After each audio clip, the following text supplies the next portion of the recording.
Elementary music teacher friend, you love what you do, but you might feel unappreciated and, in fact, unseen some days. You may even feel like you're on a music teacher island and just want to connect with other music teachers who can relate to both your struggles and wins when it comes to teaching elementary music. I get you and understand completely the feelings you're having. That's why each and every week, the Elementary Music Teacher Podcast will provide you with solo and guest episodes that will help you realize you're not alone in your music teaching journey. Throughout each episode, my goal is for you to be able to walk away with actionable steps and ideas to help you feel like you're ready to take on the new week with whatever challenges may be thrown your way. Hi, I'm your host, Jessica Peresta, and I'm so glad you're here. Whether you're at home, in your car, in the shower, or wherever else you're listening, grab your cup of coffee or whatever other beverage is nearby and listen in to the Elementary Music Teacher Podcast. I am so beyond excited to have Charissa Duncanson joining me today on the Elementary Music Teacher Podcast. She is seriously such a breath of fresh air, such a delight to talk to, and she is just so sweet and doing such amazing things in the music ed world. She is on the podcast today to talk about inclusion and literature in the music room, and I love this conversation. It's sometimes the hard conversations that are obviously difficult to have, but they're needed. And having her on here and the way she presents different ideas and the way she talks about the hard issues and how she definitely works with all learners, no matter their skin color or where they're from, and helps her students to all feel included in her music room is so important. And she breaks down how she does that in this episode and why it's important for all music teachers to do that as well. I love the way she talks about literature in the music room and how to do it. How do you go about finding books? How do you make sure the books you bring into your music room, as well as everything else that you include in your music instruction, makes all kids feel seen and heard and included? And she is great with talking about literature, and I love the way she presents it and breaks it down in this episode. Charissa has taught K to 5th grade general music in the Metro Detroit area for 6 years. She's born and raised in Michigan, and she began her musical journey in elementary school. Throughout her childhood, Charissa participated in choirs, bands, and theater within her community and schools. She earned a Bachelor of Music and Vocal Education from Wayne State University and currently teaches at McDonald Elementary School in Detroit. As a professional, Charissa has performed and presented throughout the Metro Detroit area, ranging from state conferences to local PD workshops. Being an avid advocate for music education, Ms. Duncanson has served on multiple boards for music education associations. In her spare time, she loves to craft, sew, and go on walks with her husband and dog, Maizey. You guys are going to get such knowledge bombs dropped in this episode, and my hope is that you walk away feeling refreshed and ready to take on a new week and with new ideas you can begin implementing into your own classroom. So without further ado, let's go ahead and get into this episode with the amazing Charissa Duncanson. Welcome back to the podcast, everyone. You are in for a treat today. I am joined by the amazing Charissa, and we are going to have an amazing conversation. I am so looking forward to having you on the podcast, Charissa. I've been wanting to invite you on for a while. It just needed to kind of get to the point where I could have some guests on again. And so I'm just looking forward to this conversation. So welcome to the podcast. Thank you so much for having me, Jessica. I'm really excited to be here and talk about music and school and children and all the things that we love. So thank you for having me. Yeah. So let's just start by having you tell us a little bit about yourself. Why did you become a music teacher, and anything else you want the listeners to know today? Sure. So like Jessica said, my name is Charissa Duncanson, and you might know me from my social media handle, music at Mrs. Dunk. But my name is Charissa, so you can call me Charissa. I grew up in Michigan. I kind of bopped around all throughout the state. So I did my elementary years in northern Michigan, which is very different than West Michigan, which is where I had my middle school and high school experience. And then after high school, I went on to the east side of the state of Michigan, where I moved to Detroit and went to college. I went to Wayne State University, a little shout out there to my alumni, and decided to stay, got my first teaching job, and I've been in the Metro Detroit area for over 10 years now. So Awesome. it's my new home. So Awesome. So you teach K to 5th. Is that your job? Yep. I currently teach kindergarten through 5th grade. Okay. General. Yep. Awesome. Right outside of Detroit. Okay. That's awesome. So I wanted to start by asking you about inclusion. The conversation today is going to be about inclusion in literature. So I want you to just kind of explain to the listeners about what inclusion in life and in the music room, what does that look like, or any other conversations you want to have around inclusion in music? Sure. So I think inclusion is a really important tool that each teacher, regardless of subject area, needs to incorporate within their classroom culture.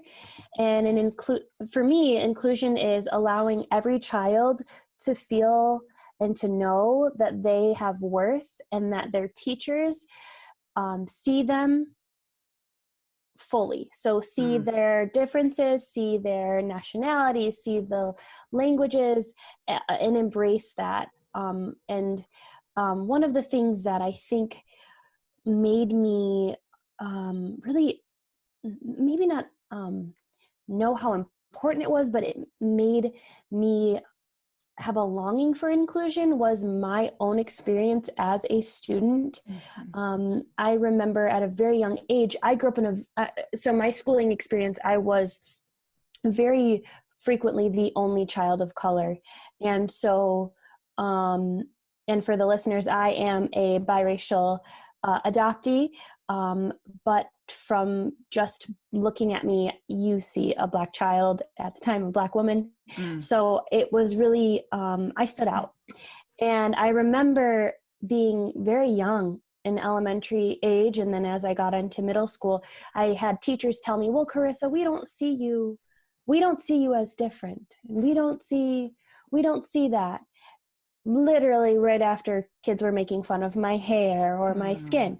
So the importance of inclusion came to me because of my experience as a child, not feeling like I was included or of worth or truly seen for my differences. So for me, inclusion is making sure every child feels that their differences or the things that the pieces of their identity that may separate them from their classmates or from you as the teacher, those differences, those pieces of their identity are seen and celebrated and seen being in the literature that you're reading, the music that you're playing, the references that you make when discussing artists or musicians.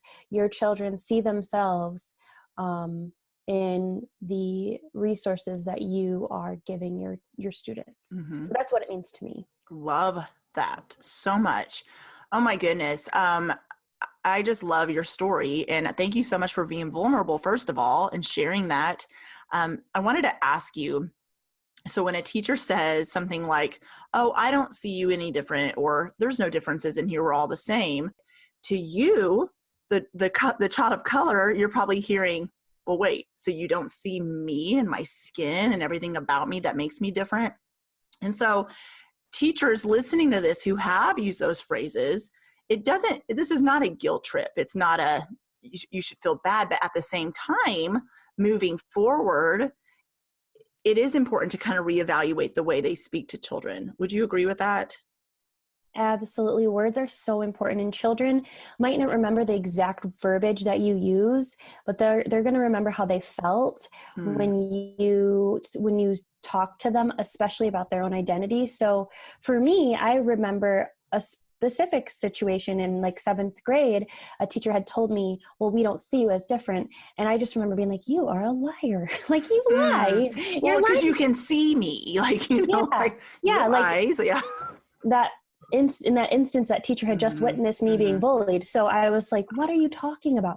So I think for teachers, I get it too. You want all of your children to feel like those little pieces of their identities shouldn't matter. They shouldn't be treated differently because of those categories of their identity, whether it be their nationality, their race, their gender, etc. But in reality, the world that we live in does. We are treated differently. And so a prompt that you could give teachers who are asking, like, well, what do I say? You could acknowledge and say, hey, you do have this, you do come from this country, or you do speak this language, or your skin color is a beautiful brown or whatever. And I, as your teacher, am not going to treat you differently because of that. So that is something we have to speak it, because kids know, they know when you're fluffing and when you're not. So being honest with them and giving them their truth, because their identity is their truth. And when a teacher is telling them, well, we don't see that, you're denying them of their own self, of their own truth. And that's problematic. Yeah. So don't just glance over it. And if you, as the child, are approaching that teacher saying, I'm being bullied, or they witnessed it, saying it happened, don't just move past it or say, oh, they didn't really mean it, or, oh, it's not as bad of a situation as you thought it was, or something like that. Because you need to acknowledge it. Like, you can't just move past those things. It's not okay, because that's just, you got to be a leader in your classroom. Yeah. Absolutely. And when you model that when you are modeling for the class, it's like, hey, we need to talk about this. Yeah. So-and-so does have this difference, or does have this, but we are going to still love them. We are still going to allow them to have a voice, or to share their idea, or whatever it may be, and bring it down to them. Model for your students. We do discuss these things, and it's okay. Not like, oh no, we're talking about race. Well, yeah, it's part of, we have to. Yeah. It's part of who we are. Right. It shouldn't be an uncomfortable thing, because if kids aren't learning about it from their teachers, I'm sure someone at home is talking to them about it, but not always too, Not always. And that's not always. Unfortunately, like, I know with my kids, they are aware. We do talk about it. Like, they have a cousin who is half Black, and we've talked about it. They came to me one day, my middle son, and just like an innocent comment. It was very innocent, because kids are, well, not all, but you know what I mean. They usually, when they say, they are observant. And he just said, why is Eden's skin color darker than mine? It was the first time ever at 7 years old he brought it up. And I was like, oh, so it's time to talk, And I said, that's just the way God made her. But what do you think about that? Oh, I think it's pretty. And Eden was at my house. I was babysitting her, and she was like, yeah, and you're white. And he's like, yeah, and you're darker. And then he just went off and played. But just acknowledging it. And I didn't feel uncomfortable, because I think she's acknowledging, as they get older, they're acknowledging the differences, and it's okay to talk about it. It's part of who she is. And so when we make some of these parts of our identities, when we try to like ignore them, or kind of push them to the wayside, we are in a way doing a disservice, because it's like we're not being truthful. Like, yeah, that's part of your niece's identity. And yes, she is brown. It's part of her, just like whatever her favorite color is, her favorite color. Right. That's part of who she is. Right. And we as adults need to help bring those parts of the conversation to allow children to know that it's okay to talk about these things, and we have to. And then also help them know when these conversations are in a place of potential bullying, or like when we're talking about race and identity and kids are making fun of. So that's a different conversation, but they need to be able to understand the difference. But I mean, I don't know the specific studies, but there is, and I can speak on my own experience. Yeah. I was 6 years old when I always knew, because my siblings are tow-headed, blonde, blue-eyed children. So like, I've always known that I was different. But like, I can recall being 6 years old and really understanding my race and knowing that I was different. And so it's really naive of us and not okay for us as adults to act like, well, kids don't see it, because they absolutely do. Yeah. You They think just because they're absolutely do. kids, I feel like sometimes people view kids as just not, like you said, like, oh, well, they don't know. They're too young. Oh, they don't see what's going on in the world. They're too young. Yeah, they do. Maybe not in the same way adults sees it. Of course not. Because you're Well, going to keep it right. on a kid level, but they do notice. They have eyes. They can see things. They hear stuff. You know, the news is on. Categorization. They see it. They know. Yeah, kids love to put things in boxes, and I mean that's part of critical thinking. They're same, different, right? What do babies do? Same, different. Right. So like this is that's good. Like, yes, you notice that. Awesome. Like that's good. So, and you know, children, myself included, I didn't talk about things, especially with my parents, because it was like, oh, no, like, we're not going to talk about her brown skin because, ooh, you know, like but why? We have to, like, why are we afraid to have conversations about truths? Yeah. I feel like sometimes it is like you said, they think they're going to make the child feel uncomfortable. If I bring it up, are they going to know how to talk back about it with me? Or is it going to make everyone else around them uncomfortable in this classroom setting? Or I don't want to single that child out, so we're just not going to talk about it. But that's the wrong approach. I think there is a good way to talk about it. It's not like you're singling them out going, okay, do we have a Black student here? Everybody turn around and look at them. Let's all notice their color. Of course not do that. But there are ways to bring inclusion in your classroom that's, like you already mentioned, and we're going to get into literature, but you said what you hang on your wall, the songs you're singing, talking about different cultures. So everybody feels seen in your classroom, and making it aware. If someone has a conversation or ask a question, talk about it. There's just ways to handle it. But I feel like the teachers that don't talk about it at all I think a lot of it is just, they need to spend some time growing in that area to get more comfortable about speaking about that or being aware of it. I think, like, for us as musicians, we know that in order to be better at something, we have to practice it. And that's exactly what needs to happen here. Like, you didn't start out with your instrument, like, being like getting into the top ensemble or working with your specific private instructor. You weren't already at the top. Like, you worked really hard to achieve that level of professional musicianship. Like, that didn't just happen. The same thing needs to happen with discussions on inclusivity and race.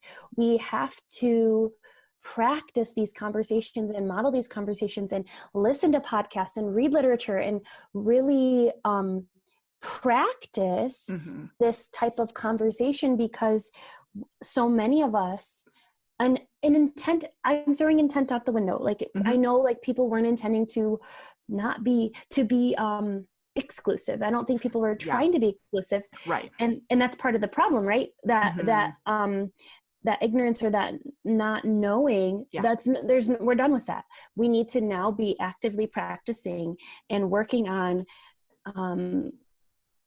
having these conversations, and include, like, constantly having them and bringing them up, because that's the only way we're going to get better. We have to practice. We have to practice. That's so good. So good. And there's, in your building, when you work with teachers who are just stuck in their ways with a lot of different things, like, I've been teaching this same way for 30 years, so I'm not changing now. Well, you kind of have to, like, it's okay to still shift what you're doing a little bit. Like, and with music teachers, when you said, look at the songs you're teaching, and I can't speak for everybody in the world, but I don't think a lot of music teachers were intentionally trying to teach songs that were offensive, but at the same time, now that you are aware, go and look at what you're teaching to your students. Right. It's so important. And those that are like, well, I already had my whole plan. I have a curriculum map. I have all my lesson plans mapped out for the year. I don't want to go back and redo it. Well, then, that's frustrating, because it's like, that's valuable to your students. You have to do that for them. Right. And I don't know. Have you seen that a little bit? I have. And people are like, well, I'm so overwhelmed, I feel like I can't do anything. Well, take it one step at a time, just like your instrument.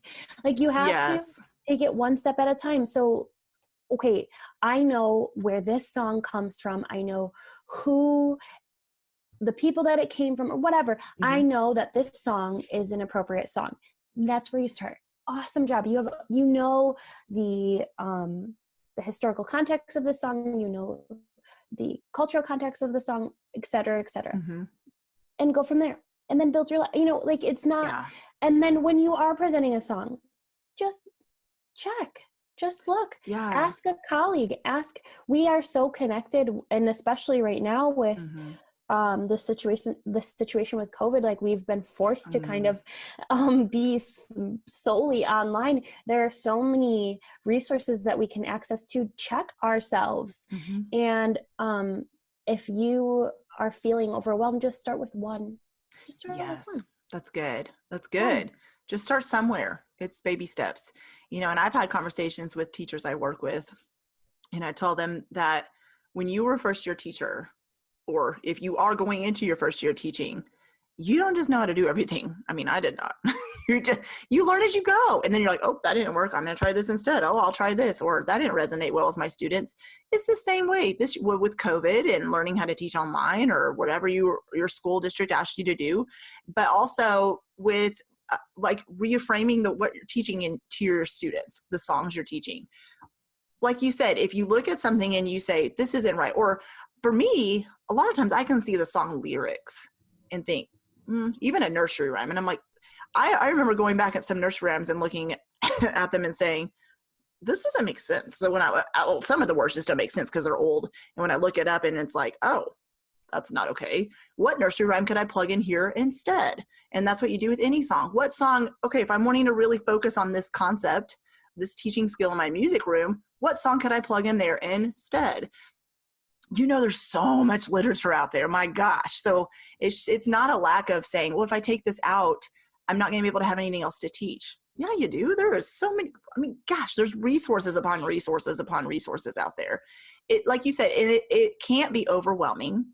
Don't let it be overwhelming. Just, you know, as long as the goal is to get there, I think that's the starting point, is to say, I'm going to get there, but I can take it one lesson, one day at a time.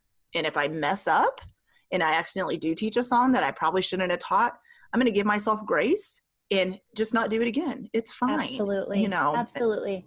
Well, that's one of the most human things about us. We make mistakes, and what we do with them is what's important. Do we learn from them, or do we continuously allow them to happen? You know, right. You are in charge, or you have the choice to take ownership of that mistake and decide what you're going to do with it. Yes, I completely agree. So I'm going to go ahead and shift here into talking about music and literature when it comes to inclusion. And so what do you want to tell our listeners about literature and inclusion? Any tips around that? Yeah. So, Rudine Sims Bishop has, I'm going to paraphrase because I don't have her exact quote in front of me, but she is a professor at the Ohio State University. Sorry, I get it. I'm no, you're fine. Girl, so I'm like, I think they say the Ohio State University. And she kind of coined this idea of allowing children to have three things when it comes to literature. There are three needs, and one of those is we as educators can create mirrors, windows, and sliding glass doors for our students. And mirrors are books and literature that allow our students to see themselves reflected in the story.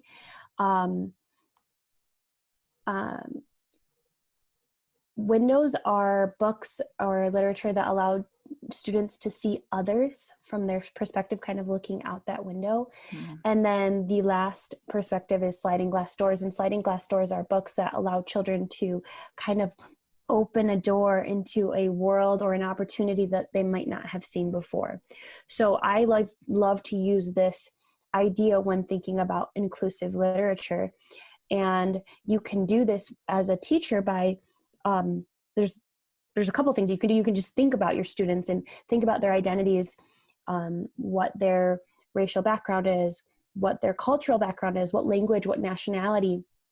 Do you have children who who are LGBTQ, are like, think about all of the identities that your students kind of fit themselves into, and sometimes it's not their choice, right? Some of our identities are not our choice. It's just who we are. So think about those. And then when you are looking in your, at a bookstore or in your own school library, being selective with the literature choices that you are picking to read and to include in your room. Who is writing this story? Who's writing this perspective? Should you be picking a book about a Black experience written by a white person? Now, I mean, this is my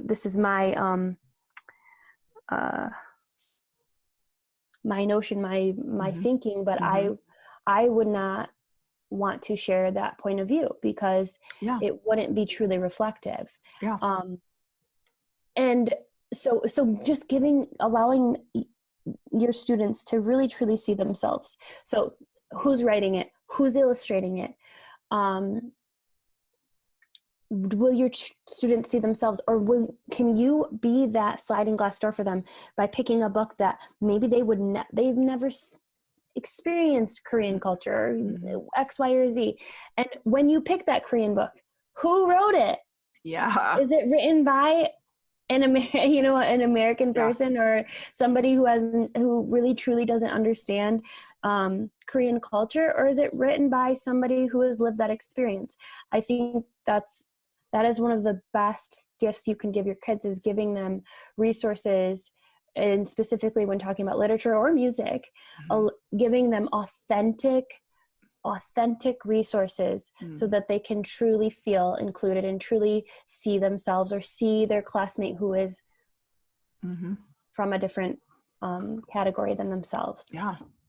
Yeah, that's something you just said that I don't think I ever have been very good at, is looking at who the author is. You see the title of the book, you see the pictures, and you see kids in there that you're wanting to represent different kids of different colors. The author research part of it, girl, you just blew my mind, because that is so important. It is something I just kind of glanced over. And it's not hard. Yeah. I mean, you can follow authors on Amazon. Like, so when you purchase a book, you can follow that author. You can, Google, like when people are like, oh, it's just so hard.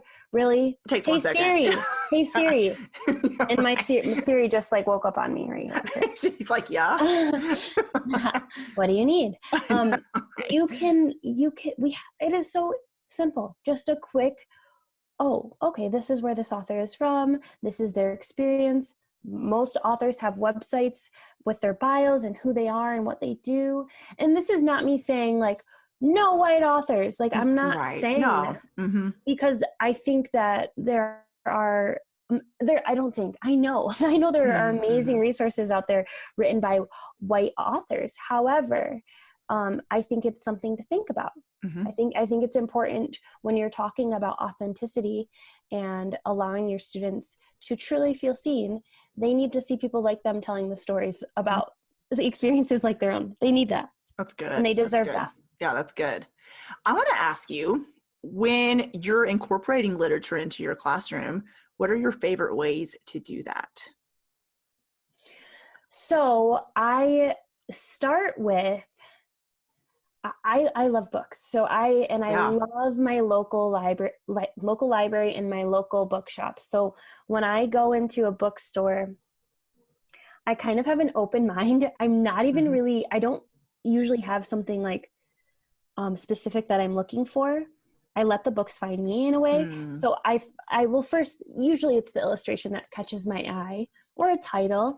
And then I do flip back, look at the author. And then I look at the text, I look at the story and see if there are any musical concepts that I can pull from this story. And that's kind of how I do it. So sometimes books have like a repeated refrain that keeps coming back. That's so easy to incorporate with music. So fun. Sometimes with those, I will create a melody or some type of ORF instrumentation that we could do as the A section, and then read the opposite pages that don't have that repeated refrain as the B, and then we go back to the A every time that repeats. So I teach a lot of form through literature. Another thing that I love to do is find books that actually don't have words and kind of see the stories that my students can create. Christian Robinson is a illustrator.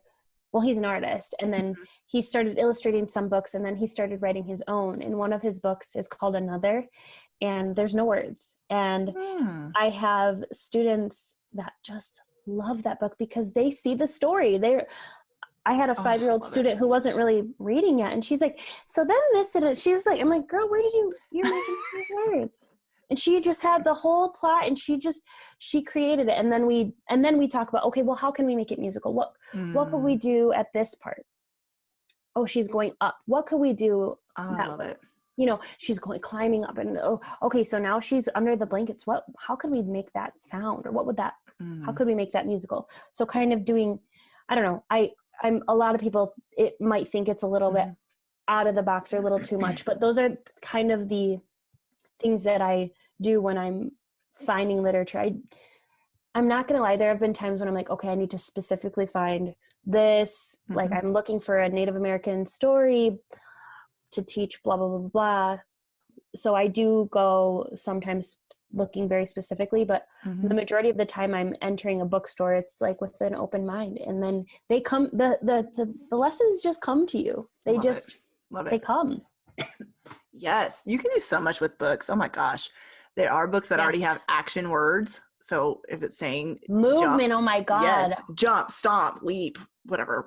Skip. I can't think of anything else right now. Wow. You know what I mean? Anything that tells the kids to do things, they can listen to the words and do what it says.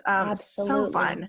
So fun. I love, and then any books about composers, instruments, even modern day composers, showing, like you said, even about other cultures.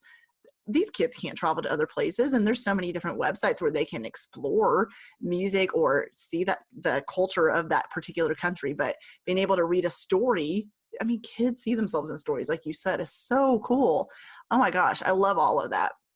Books, and like you said, ways to make it inclusive with books. When you're looking at the pictures, do you look through the pictures too and try to pick out books with the different children in them, so they're not just, so you're representing all the different cultures too that way? Sometimes, yeah. And I think as of late, my student population is a huge portion of my student population is from the Middle East. So a lot of my students identify as Arabic, and a lot of my students are Muslim. And I really have been having a hard time finding books that show women and children in hijabs, and my girls need to see themselves. So I've been really like, oh man, I wish, like when there's a picture of a whole group, and I'm like, oh, but there's no one in a hijab. That's not.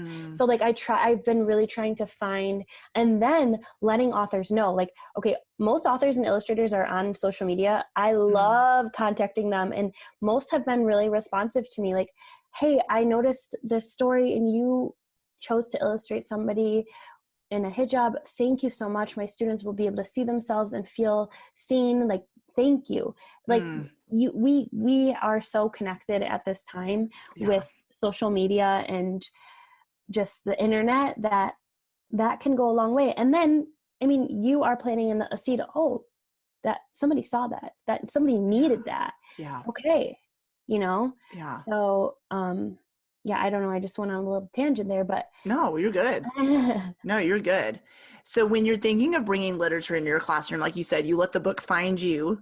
And then after you find the book, do you just kind of figure out a way to incorporate it into a lesson for the upcoming week? Or is it just, or do you go, I will use this, not yet kind of situation? Or does it just depend? It just depends. Like sometimes I'm like, I have an idea, like, oh, I wanted to do something with Loud and Soft, and I saw a book that had like color on one page and not on the other, and I thought like maybe I could do something. But then I read it because I had 5 minutes left in the class, and I was like, oh my God, this is so perfect for, I don't know, spoken versus melodic or something like that. Yeah. Like, so like I found that out by just reading it because we had 5 minutes left and I had no idea what I was going to do with it. So it's just a hodgepodge. My husband's like, you bought more books. So like, and that's just how I mean, and I have like piles. I'm like, okay, I think I know where these ones are going to go, or these ones are specific to this, but I love a lot of times it's just like, this is on my wait list and I just, oh my God, perfect. And then I just go with it. And too, it's the kids. Like I will think I have something that's awesome and then like read it to them. And I have this whole idea and they take me somewhere way different with it. Love it. Oh yeah. So, and that goes back to learning from your students. They can sometimes be the best teachers. They are the best teachers. Oh my God. Yeah. Oh, love it. Have there been any books that they have asked you to read that they've been like, one of my favorite books is this? Yes. So, I mean, it usually happens, and this is why I'm so huge on literature. I don't feel like enough, and I don't think it's like culturally specific to my student population. I think it's culturally like a generational thing. A lot of children are not being read to. It's just, it's not, parents don't have time. They're working. iPads tablets are a really easy, like here. So like kids are not being read to. So like I take it upon myself, like this is my responsibility.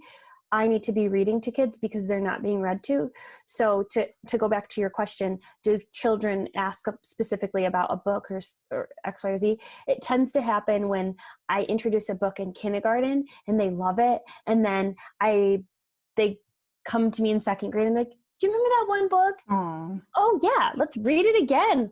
And then they're fifth grade. Do you remember that one book? Yeah, let's read it again. Aww, I love it. So and I can't think of anything specific where I have students like, let's read this, but it's in the context of when we were in kindergarten. Do you remember that one story?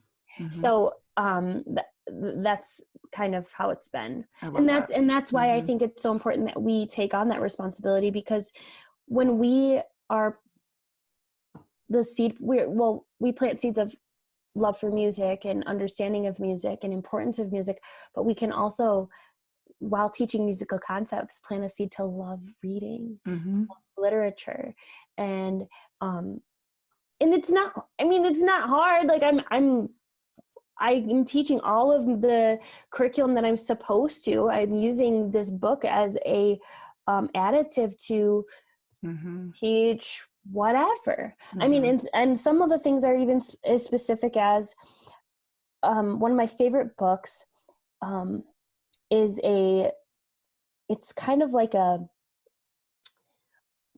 rhyming alliteration type book. And it's called All the World by Liz Garton Scanlon. And it is amazing. The images are beautiful, but all the world is here is the kind of repeated phrase. And I wrote a little melody. I wanted to have something in 6/8. So I wrote a little melody and I wanted it to end on mi, re, do. I wanted it to step right down. So those are the concepts I was teaching.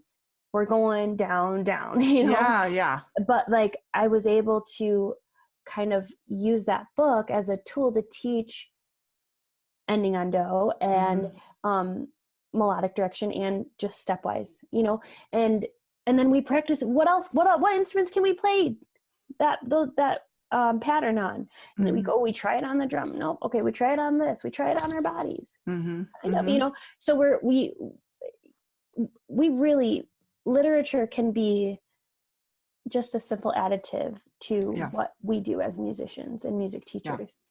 Yeah. I've had this conversation as well where music teachers are like, well, how do I bring literature into my music room? I already do so much. It's like, it's one more thing, but like you said, it's simple to weave it in. It could even just be before the kids leave, read them a story. Just like you said, I love when you hit the nail on the head with that, because you said there's a lot of kids that are not read to. They aren't. That's just it's just not done as much anymore. It's where we are in the world, you know? It's not to blame parents. Like, no. Yeah. I'm not trying to do that at all, because I don't have kids. I don't know what that I don't know what that's like. And I don't know, like, I don't know if and when I do, Mm-hmm. if I, like, here's an iPad, like, I don't know, Girl. but yeah. So I'm not bashing No, that no, at no, all, no. but I think that that's something to notice, because it is a truth about where we are in the world today. Mm-hmm. And being observant of that, we can help plant seeds of, because reading is a problem in our country. Like, we Yeah, have to, right. like, our kids are not reading ready. They're not reading. They don't have a love for reading. So why not use us Yeah. as, we can totally add to that. Oh, completely. Yeah. It doesn't, yeah, don't label yourself as, but I'm just the music teacher. No, you're a Mhm, teacher. You're there to mhm, teach the kids. It doesn't matter what your label is. You bringing literature into your room, it doesn't matter if, what subject matter you teach. Every teacher can read to kids, even PE. They absolutely. can read to Yeah. kids, and they Yes. do. Yes. I've loved this conversation, and I want to ask you, are there any is there any advice for elementary music teachers listening about anything we talked about or did not talk about today that you would like to offer advice about?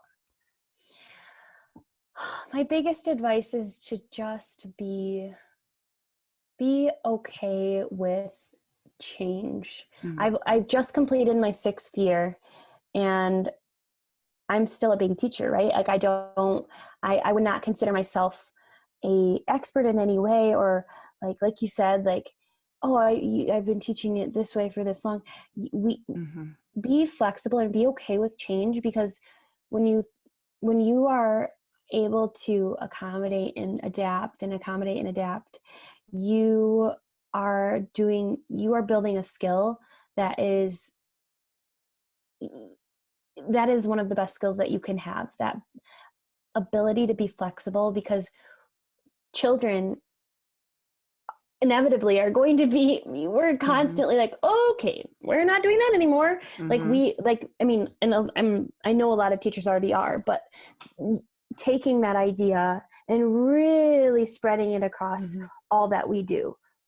Look at where we are right now. I have no idea what Yeah, next month is going to look like right. for me, for my students, for my colleagues. And I think a lot of teachers in this nation are in the same boat. Mhm, And when you sit and just dwell on it, yeah, it can be really overwhelming. But I've tried to really take the approach of stepping back and just trying to be, like, flexible, and just be ready to change again mhm, and mhm, change again, because that change is inevitable. It's part mhm. of the process of learning. I mean, that's how we learn too. Yeah. Like, we don't just, like, it's the same thing. Like, we're forever learning. We're forever, like, growing and building off of, this previous knowledge, and then, that's different now, and so now we change. Like, that's part of who we are as Yeah. educators and music educators. So Mhm. just being open as best you can to just the idea of change, Oh, because yeah. it's there. Oh, I love that. So, so, so good. Thank you so much for sharing that. Yeah. I would love, before we go, for you to let everybody know where they can connect with you online. Yes, and my neighbor is mowing the lawn, so I'm sorry if you hear some buzzing going by. Um, you can find me on Facebook at Music with Mrs. Dunk. Um, so music with Mrs. and then DUNC. It's like my last name shortened. And Mhm. then on Instagram, it's the same, at Music with Mrs. Dunk. Twitter did not let me have enough letters, so I'm at Music Wit Mrs. Dunk. So at Music WITMRSDUNC. And you can also email me at musicwithmrsdunk@gmail.com. Awesome. I'll include all that in the show notes. No, I'm laughing because Twitter did the same to me. Everywhere I'm the domestic musician. Instagram, I'm just my name. But then Twitter, I was like, well, what am I going to do? The Dom musician. And I was like, whatever. Yeah, It is what it is. Like, I'm like, why are you so stingy with the words? Come on. I know. And I was like, one letter. Okay, whatever. Oh, it's totally fine. Well, thank you so much for coming on the podcast. This has been such an amazing conversation. I really do appreciate it. Yes, I'm so glad I could be here. And it was wonderful talking with you and sharing some of the things that I that are closest to me. So I appreciate Absolutely. you. Yeah, awesome. Thank you so much. Well, hey there. Thank you so much for listening into the Elementary Music Teacher Podcast. There is an exclusive Facebook group just for listeners of this podcast and any elementary music teacher called the Elementary Music Teacher Community Facebook Group. Come on over and join us there, where we have conversations around the podcast episodes and encourage each other each and every week. And also head to my website, thedomesticmusician.com. I have some free resources there that you can download to help you gain traction in your classroom today, as well as the blog and the membership site and all kinds of other goodies to help you keep going in your music teaching journey. I cannot wait to keep connecting with you and encouraging you and spurring you on in your journey of teaching elementary music. Hang in there, have an amazing week, and I will see you soon.